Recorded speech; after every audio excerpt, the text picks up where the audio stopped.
Halo semua, ketemu lagi dengan Bu Fani di mata kuliah Fisiologi Hewan ya. Nah, untuk pertemuan kali ini kita akan belajar tentang hematologi dan kimia darah. Jadi kalau kita lihat gambarnya di sini memang udah pasti kelihatan ya. Jadi nanti kita akan belajar tentang komponen-komponen darah, baik itu dari plasmanya maupun dari sel-selnya. Kemudian di pertemuan kali ini kita juga akan membicarakan tentang transfusi darah. Oke, next. Sebelum kita bicara lebih lanjut tentang hematologi itu sebenarnya apa sih artinya? Jadi, hematologi itu berasal dari bahasa Yunani haima yang artinya darah dan juga logos yang artinya ilmu. Jadi, hematologi itu adalah ilmu yang fokus kajiannya adalah darah, yang nantinya akan meliputi komponen-komponen pembentuk darah serta kelainan atau penyakit yang juga menyertainya. Nah, darah sendiri itu terdiri dari dua komponen utama. Yang pertama adalah plasma darah atau cairan darah, dan yang kedua adalah sel-sel darah. Di mana sel-sel darah ini macam-macam. Ya, ada sel darah merah atau eritrosit, sel darah putih atau leukosit, dan juga ada keping darah atau trombosit. Kalau proses pembentukan darah disebut apa? Proses pembentukan atau perkembangan darah disebut sebagai hematopoiesis. Nah, sekarang kita akan lihat fungsi dari darah. Darah sendiri punya beberapa fungsi utama. Yang pertama adalah homeostasis. Di sini, darah akan berperan mengatur kondisi internal tubuh tidak berubah meskipun lingkungan eksternalnya itu berubah-ubah. Masih ingat ya konsep homeostasis di pertemuan pertama? Darah akan membantu menjaga kondisi bagian dalam tubuh itu tetap pada posisi seimbangnya. Nah, ini nanti kaitannya dengan termoregulasi dan osmoregulasi juga.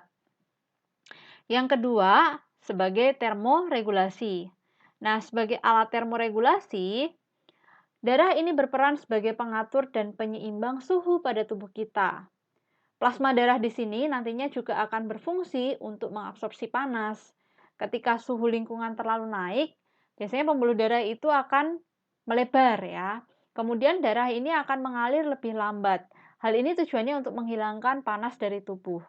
Nah, sementara ketika suhu lingkungan itu turun, suhunya terlalu dingin, pembuluh darah ini biasanya akan mengkerut ya, mengecil. Nah, ini fungsinya untuk menjaga panas itu tetap berada dalam tubuh. Oke, yang ketiga sebagai osmoregulasi. Sebagian besar volume tubuh manusia itu terdiri dari air. Dan air ini atau cairan ini banyak terdapat pada plasma darah. Nah, air dalam tubuh manusia itu dialirkan dalam pembuluh darah dan juga pembuluh kapiler sehingga nantinya dapat mencapai seluruh bagian atau organ-organ di dalam tubuh. Ya, yang di sini maksudnya adalah plasma dari darah gitu ya. Kemudian fungsi keempat itu adalah imunologi. Darah itu juga berfungsi sebagai alat proteksi atau pelindung tubuh dari berbagai macam penyakit. Leukosit sendiri itu merupakan sel darah yang berperan dalam pertahanan tubuh melawan patogen. Yang kelima, sebagai regulasi pH. Nah, fungsi darah ini menjaga keseimbangan kadar asam basa dari cairan ya yang ada di dalam tubuh kita. Jadi menjaga pH dalam tubuh. Semoga kalian masih ingat ya di pertemuan lalu sempat saya singgung. Kenapa tubuh kita itu harus mempertahankan pH-nya, kemudian mempertahankan suhu, dan juga mempertahankan tekanan osmosisnya. Jadi di dalam sel itu banyak sekali reaksi-reaksi kimia, di mana nanti ada senyawa A yang akan diubah menjadi senyawa B dan seterusnya. Nah, reaksi-reaksi kimia ini banyak dikatalis oleh enzim-enzim. Enzim-enzim ini dapat bekerja pada syarat-syarat tertentu, misalnya pada pH tertentu, pada suhu tertentu. Kemudian sel kalau misalnya dia tekanan osmosisnya terlalu tinggi, maka akan mengalami kematian dan lain sebagainya. Jadi kalau misalnya selnya mati, banyak sel yang mati, maka tidak akan ada kehidupan. Oke, untuk fungsi darah yang terakhir adalah transportasi. Nah, sebagai alat transportasi, darah ini nantinya akan berfungsi mengedarkan zat-zat yang diperlukan oleh tubuh maupun zat-zat yang akan dikeluarkan atau dibuang dari tubuh. Nah, zat-zat yang akan dikeluarkan ini apa saja ya? Zat-zat sisa metabolisme. Kalau kita lihat ilustrasinya di sini, ini adalah jari yang terluka ya. Jadi salah satu komponen darah nanti yang berperan dalam penutupan luka itu adalah trombosit ya, atau disebut juga platelets. Jadi memang di sini nanti tidak hanya berperan dalam penutupan luka, tapi juga nantinya akan mencegah terjadinya infeksi. Jadi dia di sini punya fungsi sebagai proteksi ya, imunologi ini. Berikut ini adalah materi-materi yang diedarkan oleh darah. Yang pertama adalah gas untuk respirasi. Oksigen dari paru-paru itu akan diedarkan oleh darah ke sel-sel tubuh. Lalu, darah ini akan membawa karbon dioksida dari seluruh tubuh kembali ke paru-paru, nantinya akan ditukarkan kembali dengan oksigen di alveolus. Materi yang kedua adalah nutrien. Setiap nutrien atau nutrisi yang diserap oleh usus halus seperti asam amino, asam lemak, glukosa, vitamin, mineral, dan lain sebagainya, ini akan didistribusikan ke seluruh sel-sel yang ada di tubuh kita. Nah, selanjutnya nutrisi tersebut ini akan mengalami proses oksidasi biologis. Ya, nanti dengan bantuan oksigen akan dihasilkan suatu energi yang nantinya energi ini akan digunakan untuk mendukung segala aktivitas di tubuh kita. Yang ketiga adalah zat sisa. Zat-zat sisa metabolisme itu harus dikeluarkan dari tubuh semuanya, karena sifatnya itu toksik bagi tubuh. Jadi kalau tidak dikeluarkan lama-lama akan menumpuk, kemudian dapat menyebabkan kematian pada sel. Nah, contoh zat sisa yang diangkut melalui darah itu adalah CO2, kemudian N2, NH3 atau amoniak ya, dan lain sebagainya. Jadi ini zat-zat sisa ini harus dikeluarkan dari tubuh. Pengeluarannya ini dapat diangkut melalui darah. Kemudian yang keempat, komponen pertahanan tubuh. Di sini yang banyak berperan itu adalah leukosit. Jadi leukosit atau sel darah putih itu akan berperan dalam pertahanan tubuh melawan patogen. Kadar leukosit di dalam tubuh itu hanya sekitar 1% dari volume darah yang beredar. Jadi sangat kecil. Namun saat terjadi peradangan atau infeksi, jumlah sel darah putih ini akan meningkat atau bertambah ya. Dan leukosit ini sifatnya ameboid. Jadi dia ini nantinya dapat bergerak bebas ketika ada bakteri itu dapat dimangsa ya, entah bakteri, entah virus dan zat-zat atau senyawa-senyawa patogen itu dapat dihancurkan. Ya, dengan prosesnya nanti disebut fagositosis. Yang selanjutnya adalah hormon. Hormon yang telah dilepaskan oleh berbagai kelenjar endokrin yang ada di dalam tubuh kita itu juga didistribusikan oleh darah menuju sel maupun jaringan atau organ targetnya. Ya, jadi nanti hormon yang dikeluarkan dalam jumlah sekecil apapun ini akan diedarkan dibawa oleh darah ke sel atau jaringan atau organ targetnya. Yang terakhir adalah panas tubuh. Seperti sudah saya singgung tadi sebelumnya, panas tubuh itu juga akan diedarkan melalui darah. Pada kondisi udara yang dingin, ketika suhunya turun ya, suhunya rendah, maka pembuluh darah itu akan mengecil atau menyempit.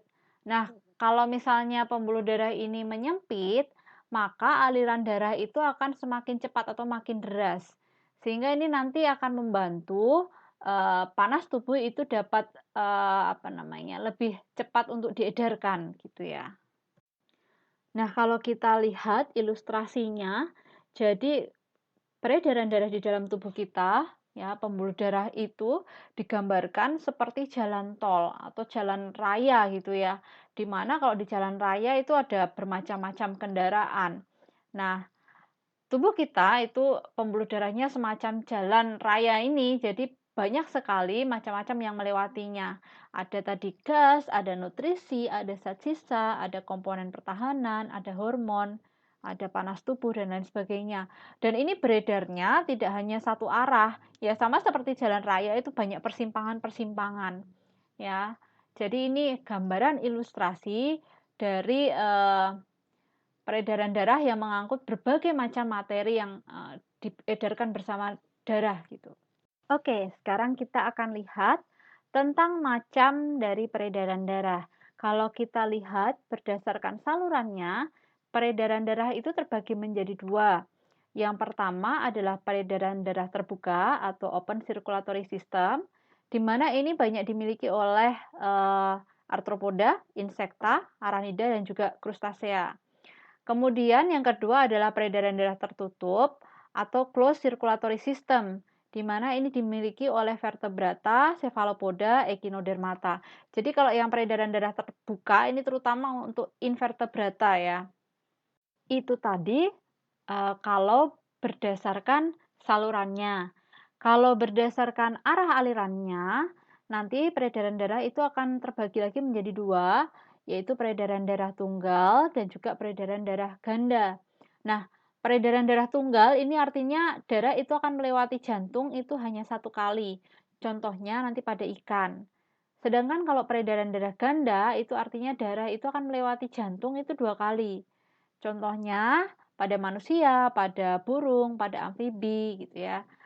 Nah, sekarang kita akan melihat dari sini dulu ya. Apa sih peredaran darah terbuka dan apa sih peredaran darah tertutup? Perbedaannya itu ada di mana? Yang pertama, peredaran darah terbuka.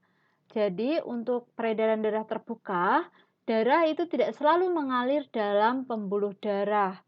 Ada saat darah itu akan tumpah atau mengalir dalam jaringan ya atau rongga di dalam tubuh sebelum nantinya kembali ke dalam jantung. Nah, jantung di sini pun bukan jantung yang sejati ya, masih belum jantung yang sejati. Kemudian darah dan cairan intersisial ini sulit untuk dibedakan. Jadi cairan intersisial itu adalah cairan yang mengisi ruang-ruang antar sel. Untuk peredaran darah terbuka ini, sistem peredaran darahnya masih sederhana. Kemudian tekanan darahnya itu untuk hewan-hewan dengan peredaran darah terbuka itu biasanya rendah.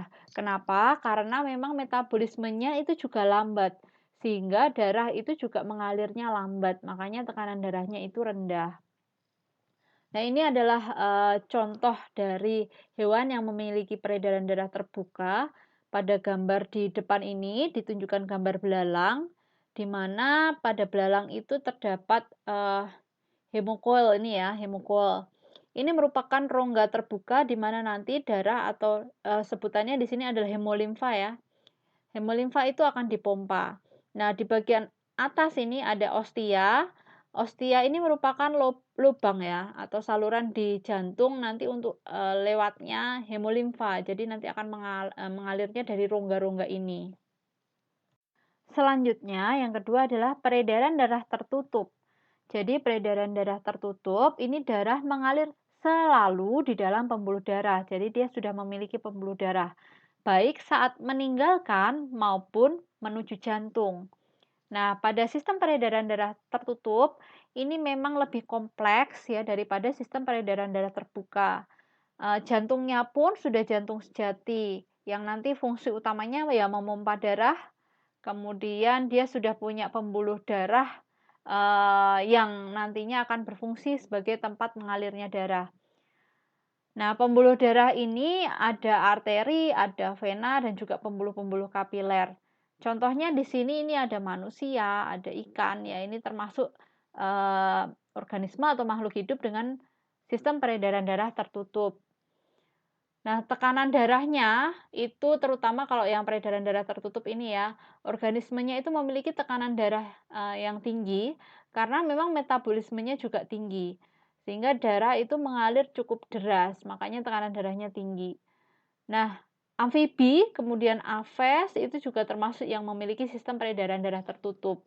Pada pertemuan kali ini kita tidak akan mengulas tentang peredaran darah tunggal maupun ganda ya. Mungkin kita akan ulas itu di pertemuan atau topik yang lain. Sekarang kita akan melihat komponen-komponen dari darah. Di sini kita bisa lihat ya, ini contohnya ada probandus ya, salah satu orang gitu atau pasien gitu ya yang diambil darahnya. Kemudian kalau misalnya darah itu didiamkan saja itu nggak diapa-apain ya dia akan kelihatannya seperti ini ya, masih masih satu cairan yang utuh. Tapi ternyata ketika ini disentrifugasi, ya, dia akan terpisah membentuk 3 lapisan, di mana lapisan yang paling atas ini berwarna kekuningan, kemudian lapisan tengah ini sangat tipis ya, sangat sedikit berwarna putih ya, cenderung putih. Kemudian yang paling bawah ini berwarna merah. Nah, lapisan paling atas ini merupakan plasma dengan komponennya ini sekitar 55% dari darah. Kemudian di bagian tengah ini adalah bavikot. Bavikot ini kurang lebih 1% ya, biasanya kurang dari 1%. Sangat sedikit. Dan ini merupakan komponen yang mengandung leukosit dan juga platelets. Kemudian yang terakhir paling bawah itu adalah eritrosit, di mana eritrosit ini sekitar 45% dari darah. Sekarang kita akan lihat proporsinya satu persatu. Kalau tadi plasma darah itu dia 55%, ternyata di dalam plasma itu banyak sekali komponen-komponen penyusunnya. 92%-nya itu adalah air ya, 92% dari plasma tadi adalah air. Kemudian 7%-nya itu adalah protein. Kemudian 1%-nya itu adalah bahan-bahan atau zat terlarut yang lain gitu ya. Nah, protein itu 7% tadi ya. Dari 7% ini proporsi paling besar itu adalah albumin, yaitu sekitar 58%, kemudian globulin, kemudian fibrinogen, baru regulatory protein yang paling sedikit. Nah, yang 1% itu zat-zat terlarut yang lain, itu antara lain komponennya adalah elektrolit, kemudian nutrients, kemudian gas-gas ya, dan juga waste product, jadi produk-produk sisa metabolisme. Komponen kedua adalah bavikot. Kalau tadi bavikot itu sekitar 1% ya, atau kurang dari 1%. Isi dari bavikot itu ada platelets atau trombosit, kemudian leukosit, di mana leukosit ini macam-macam.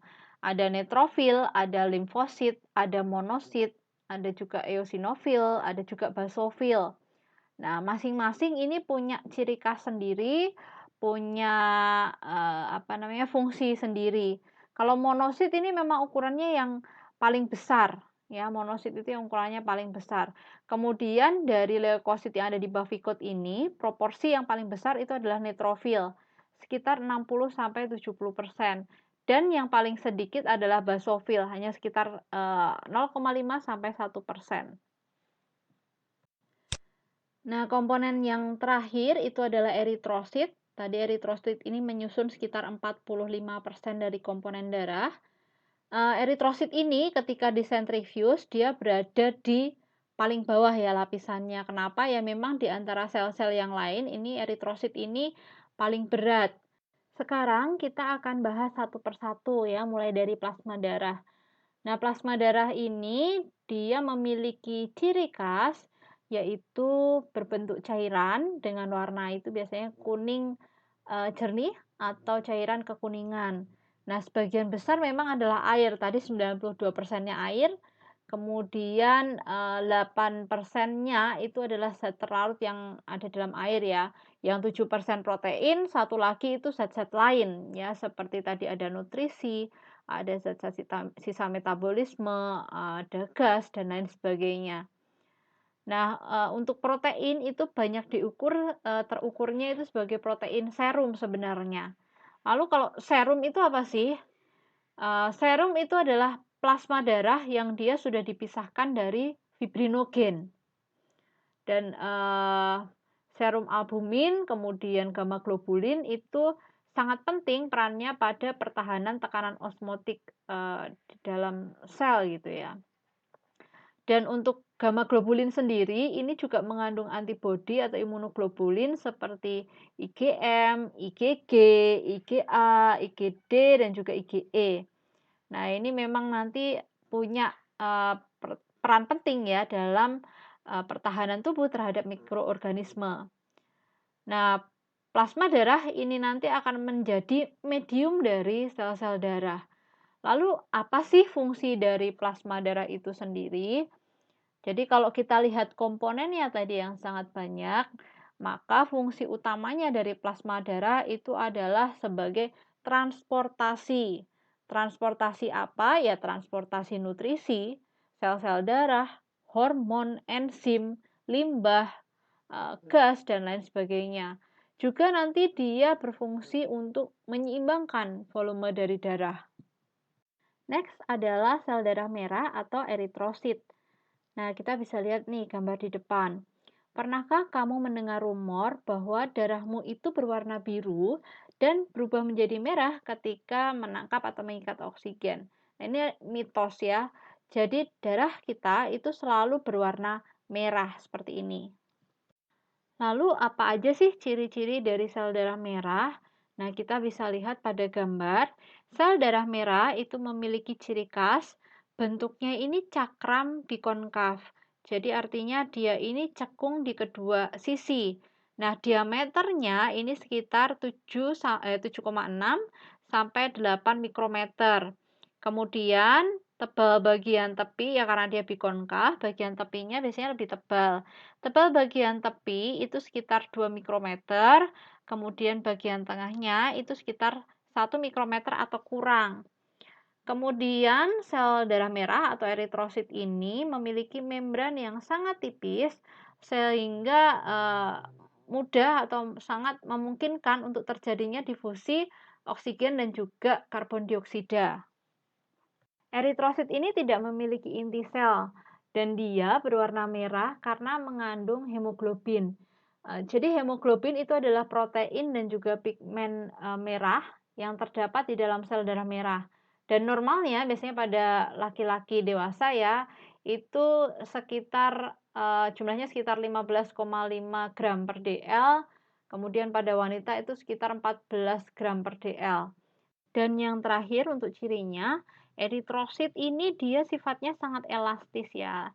Makanya dia ini bisa melewati pembuluh darah yang paling kecil ya, kapiler darah di mana diameternya itu sangat kecil.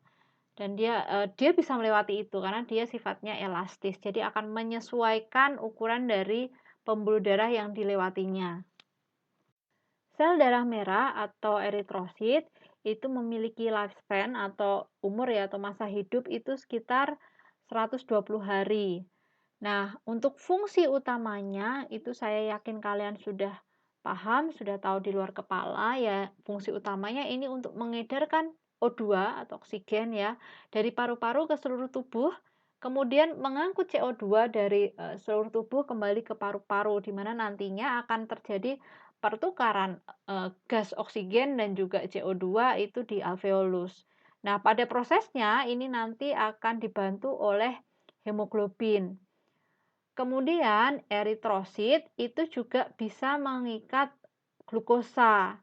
Ya, biasanya ini kalau pada tes-tes kadar glukosa darah itu akan terdeteksi sebagai HbA1c. Jadi HbA1c itu berfungsi untuk mengukur kadar hemoglobin A1c yang berikatan dengan glukosa di dalam darah. Biasanya itu selama 3 bulan terakhir ya, nanti bisa mendeteksi sampai 3 bulan terakhir. Ini normalnya level glukosa dalam darah itu digambarkan di gambar yang tengah. Kalau misalnya kadar gula darahnya itu terlalu sedikit, itu disebut sebagai hipoglikemia. Ini yang gambar sebelah kiri. Sedangkan kalau kadar gula dalam darahnya itu terlalu tinggi, digambarkan di sisi kanan ini sebagai hiperglikemia ya, disebutnya sebagai hiperglikemia. Nah, kalau misalnya kalian lihat gambar di depan ini kira-kira gambar apa?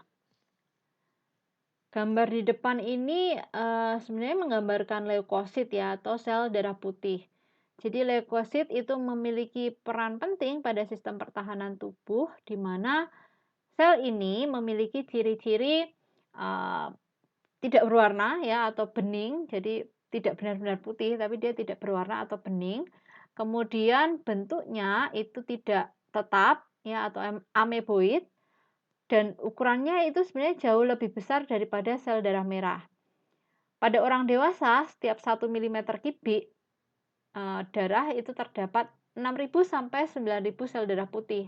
Dan tidak seperti sel darah merah, sel darah putih ini memiliki inti. Kalau tadi sel darah merah kan tidak punya inti, tapi sel darah putih itu memiliki inti atau nukleus. Nah, sebagian besar dari sel darah putih itu dia bisa bergerak bebas ya, seperti amoeba, dan dapat menembus dinding kapiler darah. Untuk lifespan-nya sendiri, ini sekitar 12-13 hari. Lalu macamnya apa saja sih? Kalau kita lihat berdasarkan plasmanya, maka leukosit itu dapat dikelompokkan menjadi dua. Yang pertama adalah leukosit granulosit ya, atau plasmanya itu mengandung granul-granul. Macamnya di sini ada eosinofil, kemudian basofil, dan juga neutrofil. Ada juga sel NK tapi tidak digambarkan di sini. Nah, kita bisa lihat bahwa di bagian plasmanya itu banyak titik-titik ya, atau butiran-butiran. Nah, ini yang disebut sebagai granul. Maka ini yang eosinofil, basofil, dan neutrofil ini di sini disebut sebagai leukosit granulosit. Nah, macam yang kedua adalah leukosit agranulosit. A itu artinya tidak, jadi agranulosit artinya plasmanya itu tidak mengandung granul. Kalau kita lihat di sini memang tidak ada butiran-butiran ya di bagian plasmanya. Kemudian macamnya itu ada monosit yang ukurannya besar. Kemudian ada juga limfosit, di mana limfosit ini nanti ada dua macam, yaitu limfosit B dan juga limfosit T. Kemudian fungsi dari sel darah putih itu apa? Ya, fungsi utamanya itu nanti dia akan berperan pada pertahanan tubuh ya, jadi berfungsi sebagai proteksi. Nah, selain menangkap kemudian menghancurkan organisme hidup yang menginvasi tubuh, dia juga bisa menghilangkan atau menyingkirkan benda-benda atau bahan-bahan seperti debris-debris ya, serpian atau kotoran. Kemudian leukosit ini juga memiliki enzim yang dapat memecah protein, di mana proteinnya ini kalau nggak dipecah dia akan merugikan tubuh.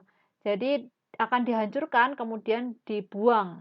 Ya, jadi secara umum dia ini akan menyediakan pertahanan yang cepat dan juga kuat terhadap berbagai penyakit yang menyerang, gitu ya. Selanjutnya ada keping darah atau biasa dikenal juga sebagai trombosit atau platelet. Nah, keping darah ini sebenarnya merupakan fragmen atau pecahan dari megakariosit. Jadi dia berasal dari megakariosit yang mengalami hemolisis. Nanti kalian bisa pelajari sendiri skema dari skema hematopoiesis ya. Nah, itu ada megakariosit di mana ketika dia mengalami hemolisis ini akan menghasilkan platelet. Kalau kita lihat pada gambar yang pertama, jadi cirinya platelet ini ukurannya sangat kecil. Di sini ditunjukkan platelet itu yang warnanya titik-titik warna biru ini. Ya, ini adalah platelet. Yang kalau yang besar ini adalah eritrosit. Nah, platelet ini ada dua macam. Yang pertama ada smooth platelet. Kemudian yang kedua adalah spiky platelet. Nah, kalau sekilas perbedaannya, kalau spiky platelet dia punya lengan-lengan ya, punya lengan-lengan. Sebenarnya yang membedakan itu apa? Jadi kalau smooth platelet itu sebenarnya adalah keping darah yang berada dalam bentuk yang belum teraktivasi. Jadi ini kalau tidak ada perlukaan dia ya bentuknya seperti ini normalnya. Nah, tapi ketika tubuh ini mengalami luka, maka akan dikirimkan sinyal-sinyal yang nantinya akan diterima oleh smooth platelet ini, sehingga nantinya smooth platelet ini akan menjadi teraktivasi.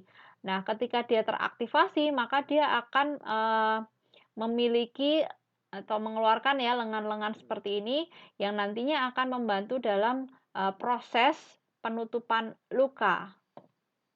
Jadi fungsi dari platelet ini dia akan berperan dalam proses pembekuan darah dan juga nanti penutupan luka. Oke, itu tadi sekilas tentang komponen-komponen darah. Sekarang kita akan membahas tentang penggolongan darah.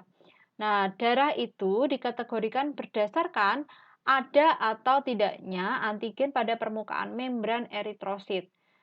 Paling sedikit sebenarnya terdapat 30 macam antigen yang sering ditemukan di tubuh seseorang ya.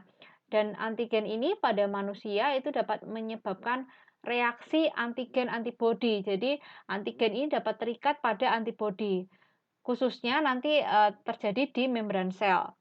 Nah, selain itu terdapat lebih dari 100 macam antigen yang kurang poten atau terdapat hanya pada keluarga tertentu dan tidak tersebar luas. Jadi jangan dibayangkan bahwa antigen itu hanya sedikit macamnya.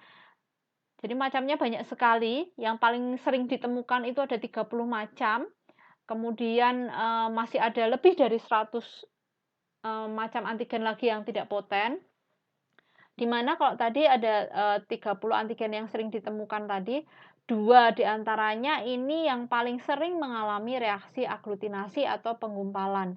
Nah, 2 macam ini adalah yang nantinya akan digunakan untuk penggolongan darah ABO dan juga penggolongan darah resus.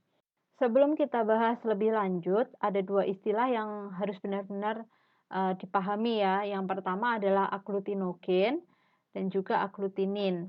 Nah, aglutinogen ini merupakan protein dalam darah yang berfungsi sebagai antigen.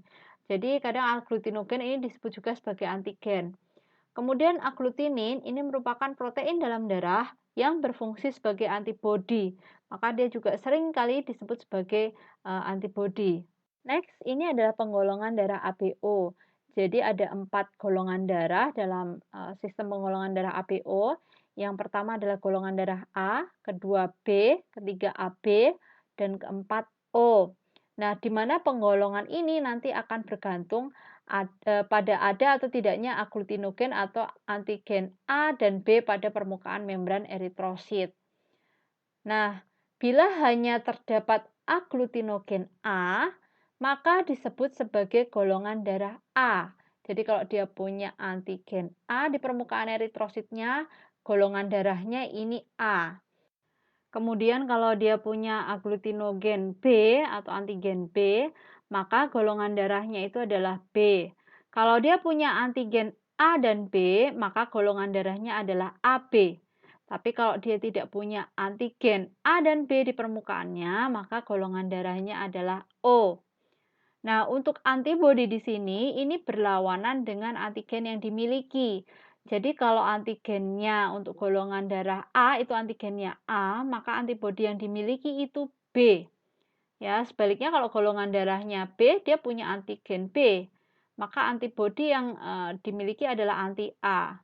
Untuk golongan darah AB, dia kan punya antigennya A dan B, maka untuk antibodinya dia tidak memiliki keduanya, baik anti A maupun anti B. Sedangkan untuk golongan darah yang O, dia tidak memiliki antigen A dan B di permukaan eritrositnya. Maka antibodi yang dimiliki adalah keduanya, ya, baik anti A maupun anti B. Kita lanjutkan ke slide berikutnya. Di sini adalah gambaran reaksi aglutinasi pada proses transfusi darah. Jadi reaksi aglutinasi itu merupakan reaksi penggumpalan darah ya, yang umumnya dapat terjadi ketika darah yang ditransfusikan itu tidak sesuai dengan darah yang harus diterima oleh resipien. Nah, pada gambar yang A, di sini kita bisa melihat donornya ini golongan darahnya A. Kemudian untuk resipiennya atau pasiennya atau penerimanya ini golongan darahnya juga A. Ingat bahwa reaksi aglutinasi itu terjadi antara antigen dan juga antibodi. Nah, untuk tipe golongan darah A, maka tadi antigen yang dimiliki adalah A. Ya, baik donor maupun resipien sama-sama golongan darahnya A. Sehingga antigennya itu adalah A. Nah, tadi sempat saya singgung, untuk antibodi itu berlawanan dengan antigen yang dimiliki. Jadi kalau antigennya A, maka antibodinya adalah anti B. Nah, karena ini resipiennya golongan darah A, antigennya A, kemudian antibodinya anti B, maka ketika darah ini bercampur dari donor dan juga resipien, itu tidak akan terjadi reaksi aglutinasi. Kenapa? Karena tidak ada reaksi antara antigen dan antibodi, tidak match.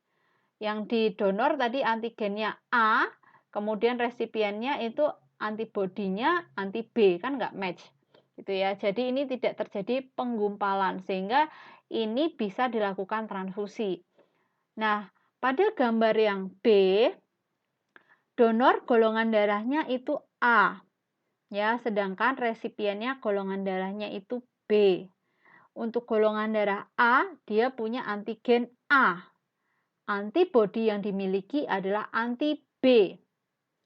Untuk golongan darah B dari resipien, maka antigen yang dimiliki adalah antigen B, kemudian antibodi yang dimiliki adalah anti A. Nah, karena ini di sini antigennya A dari donor, kemudian resipiennya dia punya antibodi anti A, maka ini match. Ya, ini cocok. Ya, ketika darah ini bercampur, maka akan saling mengunci ya. Jadi yang antigen dan juga antibodi tadi akan saling bereaksi sehingga bisa terjadi aglutinasi atau penggumpalan. Nah, jika terjadi penggumpalan seperti ini, maka ini darahnya ini tidak cocok, tidak bisa digunakan untuk transfusi darah. Ya, sehingga nantinya ini perlu diperhatikan pada proses transfusi darah itu harus benar-benar sama golongan darahnya. Memang kalau misalnya terjadi aglutinasi atau terjadi penggumpalan itu efeknya apa? Ya kalau penggumpalan ini ya terjadi di sepanjang aliran pembuluh darah, maka ini nanti lama-kelamaan akan menyebabkan penyumbatan ya. Sehingga kalau terjadi penyumbatan, maka suplai darah ke sel-sel yang memerlukan oksigen, nutrisi dan lain sebagainya itu tidak bisa terjadi.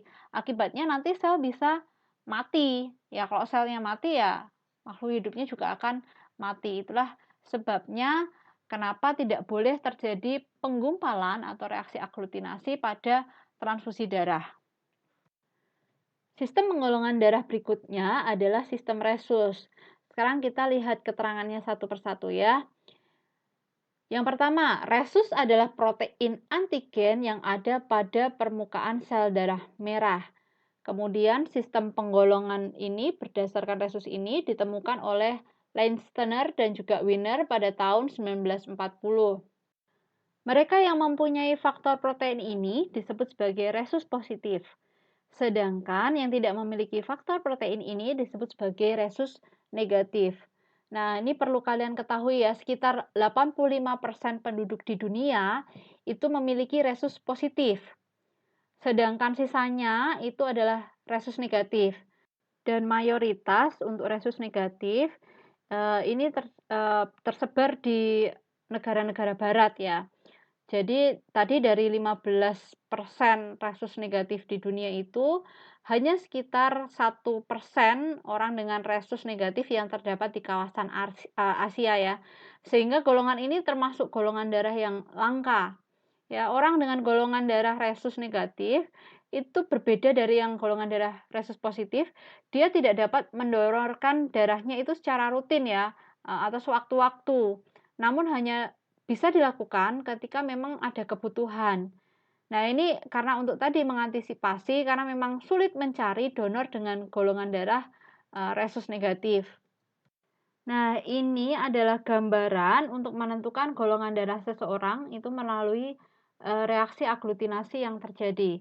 Yang diteteskan di sini ya, itu adalah serum antibodi atau aglutininnya, kemudian nanti diteteskan darah ya di atasnya. Nah, sebagai contoh nih untuk baris pertama, pada bagian yang terdapat antibodi A diberi tetesan. Nah, ini adalah gambaran untuk menentukan golongan darah seseorang itu melalui reaksi aglutinasi yang terjadi. Yang diteteskan di sini biasanya ini seperti kertas yang nanti ada bulatan-bulatannya itu ya dan sudah ada labelnya khusus. Kemudian nanti yang pertama kali diteteskan di sini itu adalah serum antibodi ya atau aglutininnya. Kemudian baru nanti ditambahkan tetesan darah dari probandusnya. Ya, sebagai contoh nih untuk baris pertama. Baris pertama ini, pada bagian yang terdapat antibodi anti-A itu diberi tetesan darah dan tidak terjadi penggumpalan.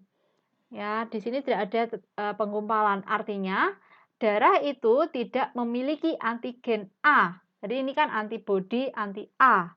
Lalu diteteskan darah, dia tidak terjadi penggumpalan, maka dia ini kan tidak punya antigen A. Karena tidak ada penggumpalan ya, tidak ada reaksi antara antigen antibodi. Kemudian pada bagian antibodi anti-B juga tidak mengalami penggumpalan. Artinya, darah juga tidak memiliki antigen B. Nah, golongan darah yang tidak memiliki antigen A maupun antigen B itu adalah golongan darah O. Ya, jadi itu menentukan golongan darahnya seperti itu. Nah, apabila darah ini diteteskan pada bagian yang sudah terdapat antibodi anti-D dan mengalami penggumpalan, nah artinya darah ini memiliki antigen D. Antigen antibodi anti-D ini, dia ini yang nantinya akan digunakan untuk menandai resus gitu ya. Jadi kalau terjadi penggumpalan ya berarti dia punya faktor protein itu gitu kan. Berarti ini resusnya adalah positif. Jadi golongan darahnya itu adalah O positif. Nah, nanti contoh-contoh yang lain kalian bisa pahami sendiri ya. Nah, yang perlu diperhatikan di sini juga adalah kontrol. Ya, kontrol ini merupakan darah yang memang dia tidak diberi apa-apa, tidak diberikan aglutinin ya di sini. Nah, kontrol ini fungsinya untuk apa? Jadi dia berfungsi untuk menjamin validitas dari uji yang dilakukan. Pada gambar terakhir ya di paling bawah, ini menunjukkan kontrolnya pun itu mengalami penggumpalan. Padahal kontrol ini kan tadi darah yang tidak diberikan apa-apa. Sehingga nanti hasil ujinya itu kalau kontrolnya mengalami penggumpalan seperti ini ya hasil ujinya menjadi tidak valid gitu ya. Oke, berikutnya. Kalau kita bicara tentang darah, maka pasti tidak lepas dari pembicaraan terkait penyakit maupun transfusi darah ya. Jadi hal yang perlu kita ketahui dulu sebenarnya transfusi darah itu fungsinya untuk apa sih? Jadi transfusi darah itu memiliki fungsi yang pertama untuk menambah volume darah. Kemudian yang kedua untuk mensuplai beberapa unsur darah di samping eritrosit ya. Kemudian yang ketiga untuk mengobati sementara ya anemia atau penyakit lain seperti hemofili dan lain sebagainya. Nah, namun transfusi darah ini tidak dapat sembarangan dilakukan. Jadi ada beberapa hal yang memang perlu untuk diperhatikan ketika akan melakukan transfusi darah. Yang pertama kita perlu melihat kondisi pendonor dan juga pasien sebelum ditransfusi. Jadi apakah memang kondisi dari pendonor ini memungkinkan untuk melakukan transfusi darah, misalnya nih, dia sedang menyusui atau tidak, sedang menstruasi atau tidak, karena nanti kaitannya dengan jumlah hemoglobin, ya tidak boleh kurang dari yang dipersyaratkan. Kemudian tekanan darahnya, apakah dia tekanan darahnya terlalu tinggi atau terlalu rendah. Nah, ini kan karena akan berbahaya ya kalau misalnya tekanan darahnya terlalu tinggi ataupun terlalu rendah, harus melakukan donor ini malah beresiko. Kemudian penyakit penyerta. Jadi apakah dia ini sedang sakit, misalnya sakit kanker atau sakit jantung atau sakit yang lain, nah ini tidak diperbolehkan untuk melakukan transfusi ya, maksudnya mendonorkan darahnya.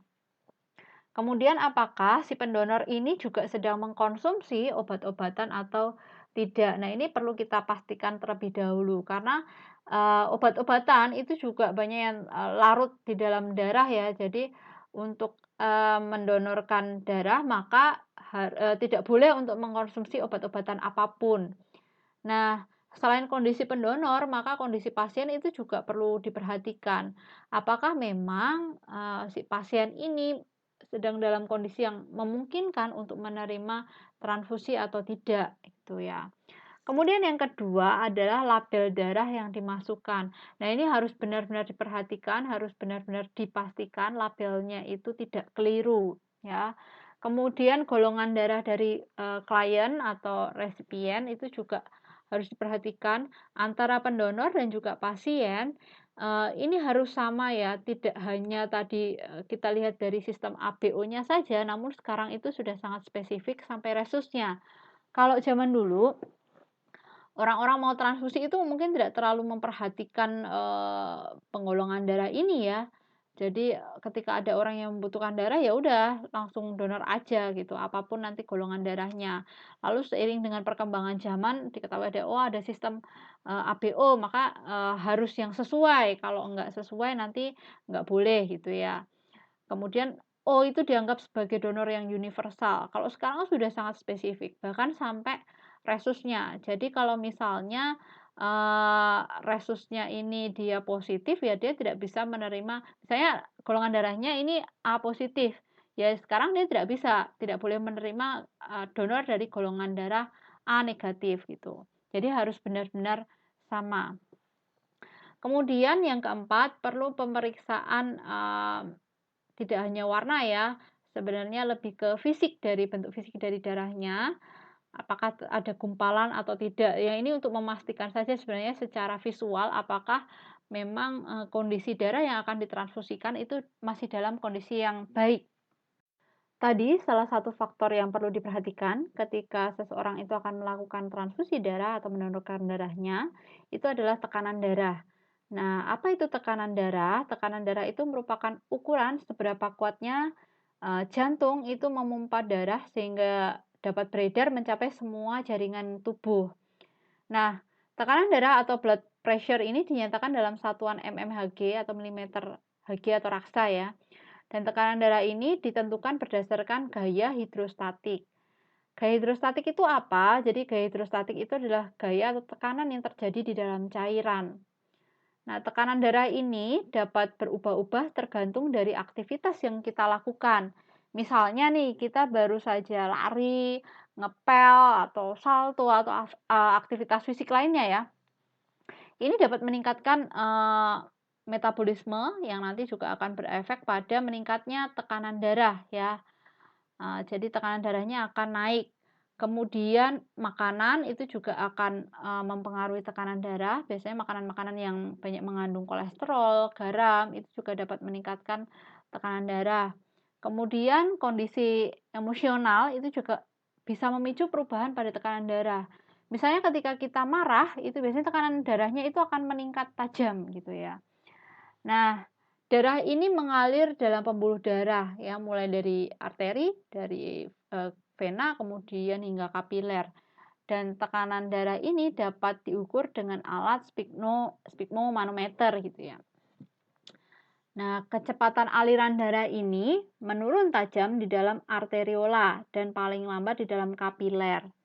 Jadi ini di bagian kapiler ini ya, ini dia akan menurun kecepatannya. Kenapa? Ya karena kapiler ini dia ini kan pembuluh darah yang paling tipis ya, karena di sini nanti juga akan ada difusi gas gitu ya. Jadi memang sangat tipis. Kalau tekanan darahnya itu besar ya, kecepatan alirannya itu tinggi, tekanan darahnya itu besar, maka bagian kapiler ini dia ini ya rentan untuk mengalami kerusakan ya, bisa sobek, bisa pecah. Nah, ini sangat berbahaya ya karena bisa mengakibatkan stroke.